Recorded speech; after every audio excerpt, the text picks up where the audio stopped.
It's Thursday the 28th of February. I'm Mark Perberdey. Here are some of the headlines making the news today. The Royal Bank of Scotland, which is 81% owned by the UK taxpayer, has reported a loss of £5.2 billion, the fifth year in a row it has gone into the red. The bank, which paid bonuses of £607 million to staff in 2012, said it had been a chastising year in which mistakes had been made.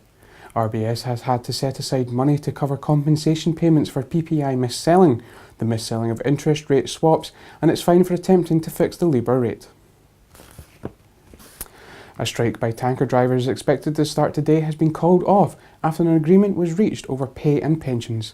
Members of the Unite union based at Grangemouth, Scotland's only oil refinery, went on strike last week and further action was planned from today. Today is the last chance for volunteers to apply to work at the Commonwealth Games.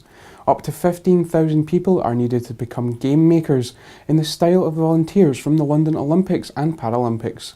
Without volunteers who do everything from driving athletes to directing the public, the success of the Games is at risk.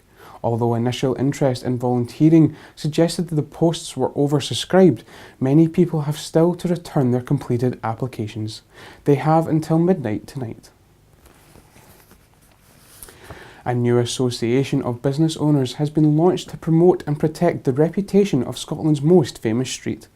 The Royal Mile Business Association has been formed out of a desire to provide a forum for advice and discussion over issues affecting Edinburgh's Royal Mile.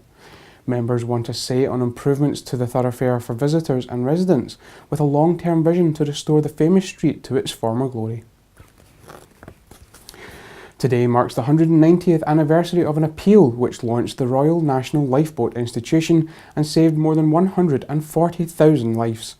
After witnessing the destruction of dozens of ships, Sir William Hillary from the Isle of Man was the first person to call for a service dedicated to saving lives at sea.